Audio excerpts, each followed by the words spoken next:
Hey guys, Bill the Kansas Flamingo Chef. Welcome to another episode of beer making. Today is day one.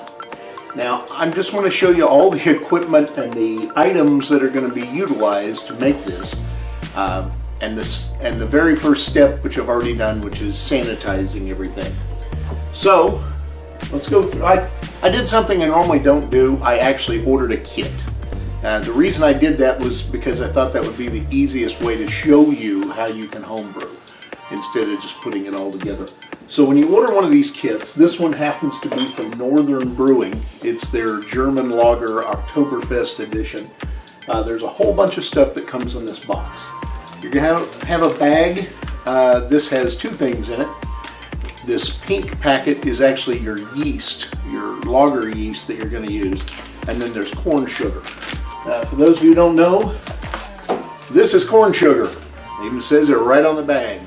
This is your primary brewing sugar. When we get to the final stage of actually bottling, this stuff is very important. So then we've got some what's called DME, which is just an abbreviation for dried malt extract. This one happens to be a Pilsen Light Briz. So this is just malted grain that's already been worked down, and then the powder from that. So it saves a little time. All right, next, this is grain. This is just crushed grain. Now, if you're doing beer from the beginning stages, you're going to select your own grains and actually mold them down yourself. This is just the grain that's already been crushed. Okay, so this next bag, these are hops. Now, if you don't know what hops are, they're flowers. These are actually crushed down and then made into pellets. This is what gives beer its flavor.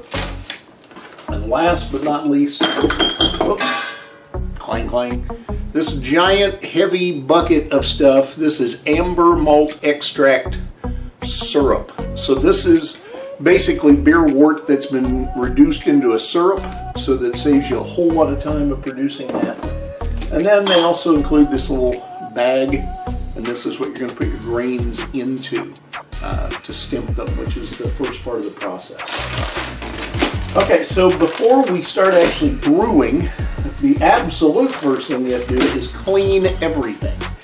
So this thing, your tubing, your testing supplies, your bottles, and especially your brewing pot. Everything has got to be clean and sanitized. Now, I like to use this one-step sanitizer. It's very simple. It's just a powder. You mix it with some hot water, and after you clean the item, then you sanitize it. It makes it work.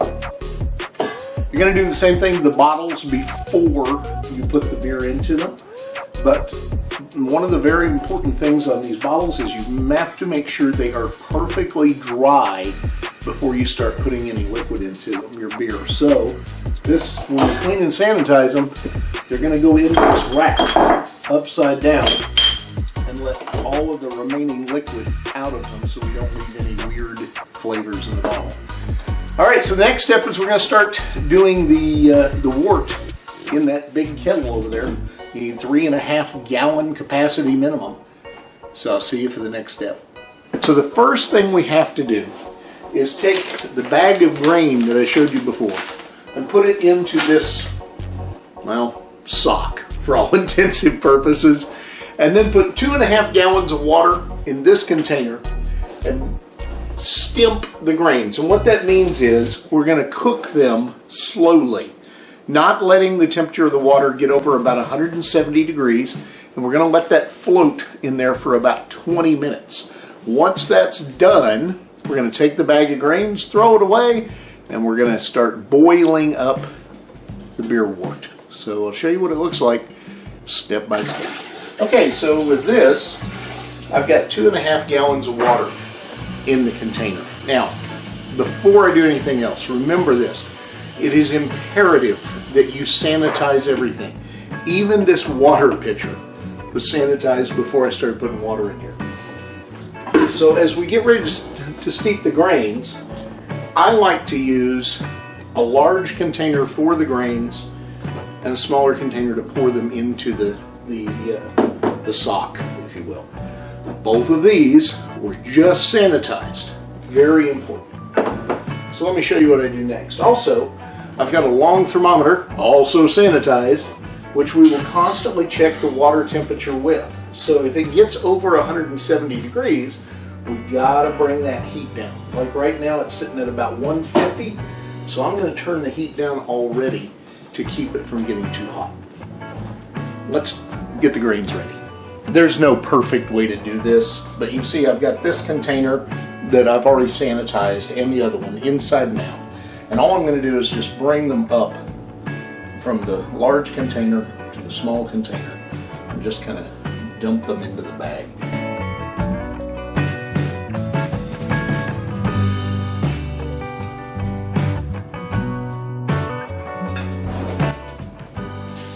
All right, once you have your grains all bagged up, it's a real good idea to leave just a little bit of slack and then just tie a simple knot at the top. That's all you really have to do, because that's going to go into the water.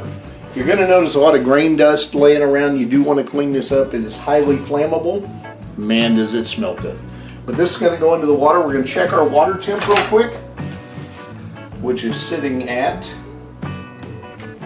it looks like about 130. So we're going to bring that heat up a little bit because we don't want it below our stumping temperature by very far. All right, it's time to put the grain in the water. Real simple operation. That's all there is to it. You just want to keep monitoring this temperature so you don't let it get over 170 to 175 degrees. If it reaches that point, you need to bring your heat down immediately. Set your timer at this point for about 20 minutes. You can let it go a little longer if you want, but 20 to 25 is really all it needs. I just want to show you what it looks like while you're steeping the grain. You can see that color is actually leaching out into the water, and that's exactly what we want it to do. That's what happens as you steep the grains. It just creates that beautiful color that's going to be our beer.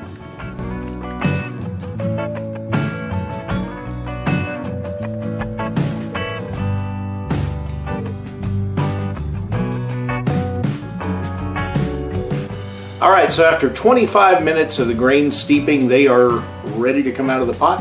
Got a freshly sanitized pair of tongs. We're just gonna reach in here, get a hold of this thing, try not to let it rip. Let as much of the liquid come out of it as you can.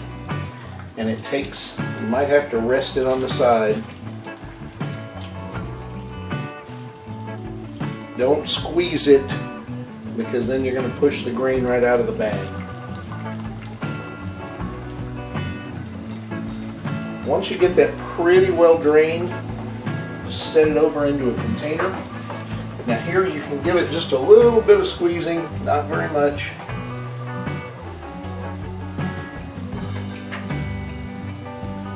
Kind of get everything that's left. Go ahead and turn your heat up to high. We're going to bring this to a boil. And then we're going to add the 2 pounds of dry malt extract once it comes to a boil. We're also going to go ahead and throw these grains away, and the little bit of liquid that came off there is going to go back in to the pot. And we'll bring it to a boil. Okay, so we got a pretty good boil going. So what we're going to do is actually take the kettle off the heat and then stir in our DME, dry malt extract, which, by the way, don't get this stuff on your hands. It gets sticky. I mean, because it's a sugar, basically. It's our fermentable product. So we're going to move this off the heat, put the DME in, stir it together with a sanitized utensil, and then we'll put it back on the heat and bring it to a boil and add our hops for about 45 minutes before we add the syrup, the malt extract syrup. So something like this. Take this off the heat. Put your dry malt extract in here. Get as much of it out of the container as you can, because it'll pick up the steam and get really sticky in that container in a hurry. and then just mix it in. Don't stir too fast, just move it around until you see it's all broken up. If you've got any still stuck to your container, go ahead and rinse that. Remember, it's been sanitized. Just going to get all of that in there.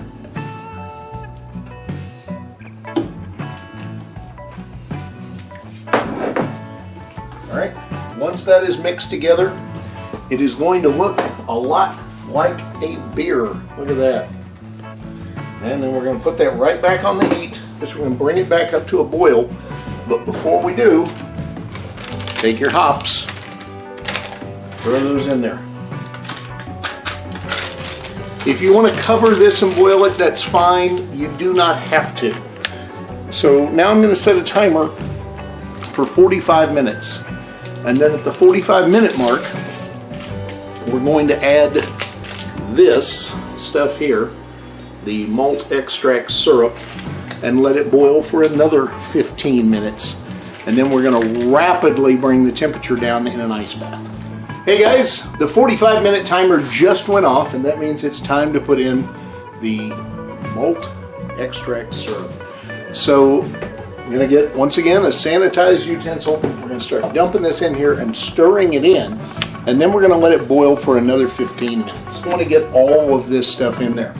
So after you just let it dump in, it's a real good idea to pour some hot water directly into this, or you can actually pour some of your wort directly into it and clear it out that way. Either way is fine. Just don't go too crazy with the water because you don't want to dilute your beer wort at this point.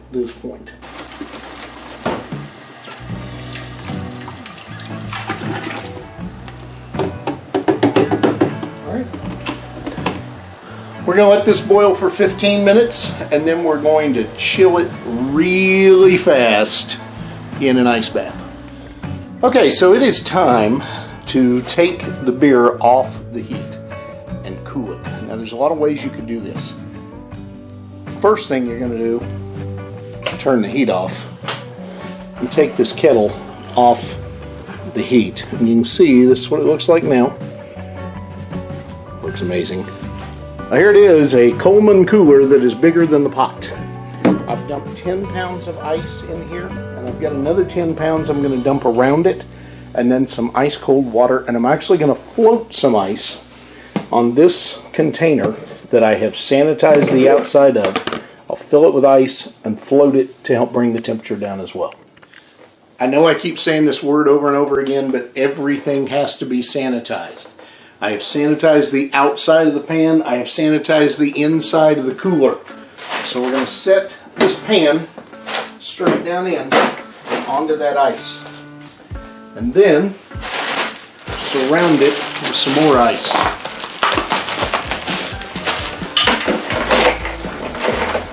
Just create a big ice bath to bring the temperature on this wort down. The faster we get this cooled, the better, because it'll hold the flavors that way. Ideally, we want to get the temperature on this wort down to 60 degrees Fahrenheit or below as fast as possible. Once we get to that range, then we're ready to move to the fermenter. While we're waiting for the wort to chill to put in the fermenter, we got to get the fermenter ready.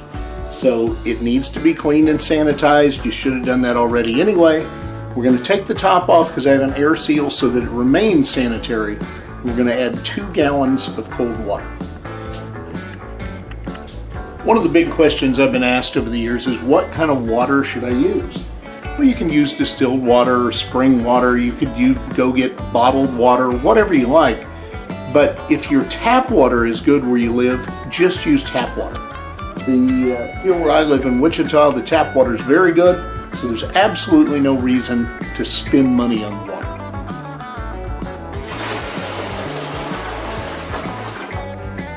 Alright, so the wort has had about 30 minutes to cool, and it's down to about 56 degrees, which is just about perfect.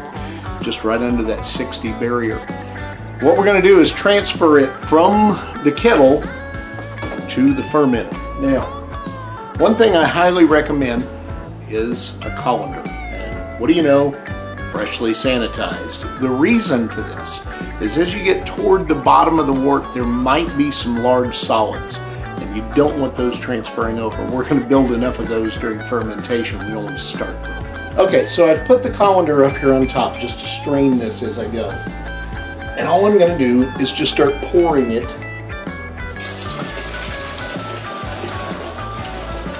right in. I know you can't see, I'll come from a different angle.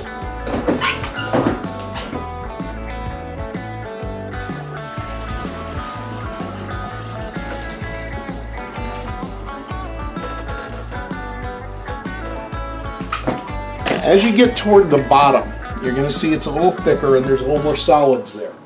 Give this a minute to let it run through the colander and strain as much of the solids as possible before you fill it all the way up. Then, once we get all the wort transferred, we're going to keep adding cold water till we get to the 5-gallon point, which on a fermenter like this should be measured and marked. If you're using one that's not marked, then it's a good idea to fill it with 5 gallons of water at some point, figure out exactly where that line is. Now I wanted to show you why I used a strainer. These are the solids I'm talking about. Okay, liquid won't even pass through there anymore. So if you can get most of that stuff out before you start fermentation, you'll have a much better product. At this point, all the wort has been transferred. And we're sitting right about 20 degrees Celsius, which is just about 65 degrees Fahrenheit. Now we're going to add water till we get up to about the 5-gallon mark, and then throw our yeast in here, close it up, and put some water in our bubbler. Okay, so we're at 5 gallons. Now the next thing we got to do is pitch our yeast. This is the yeast that was included with the kit, but if you have a preferred yeast, you don't have to use dry yeast. You can use live yeast, you can use liquid yeast, whatever you prefer, but I like the dry yeast. I'm going to cut it open with a pair of sanitized scissors. I know I keep saying that word, but I promise you it really does matter. If you have anything in here that's not sanitary, it's going to spoil your beer almost instantly. All right, so we're going to pitch the yeast, and usually just throw it in the container on the top. Make sure you get it all as you want it. Then we're going to stir this just a little bit so the yeast is activated. And all I'm doing is moving the yeast around so that it gets down in the liquid, because in order for it to activate, it's going to have to make good contact. All right, so next we take our bubbler. I'm going to put my lid on and close it all the way. No matter what kind of container you're using, you've got to make sure you have a good airtight seal. What's going to happen here is carbon dioxide is going to build up as the yeast eats the sugars. So you need that carbon dioxide to escape, but you don't want any air going in. That's the purpose of this thing. We're going to put a little bit of water in it so that it looks kind of like that. So what's going to happen is the carbon dioxide comes up, the bubble will run through the tube and out the top. And the faster your fermenting is going on, the faster these bubbles are going to happen. It generally takes about 1 to 3 days for your fermentation to begin. So if it's not bubbling in the first 24 hours, don't get scared. It's going to take a little bit of time. All right, next thing I'll show you is when it starts bubbling, so you see what it looks like.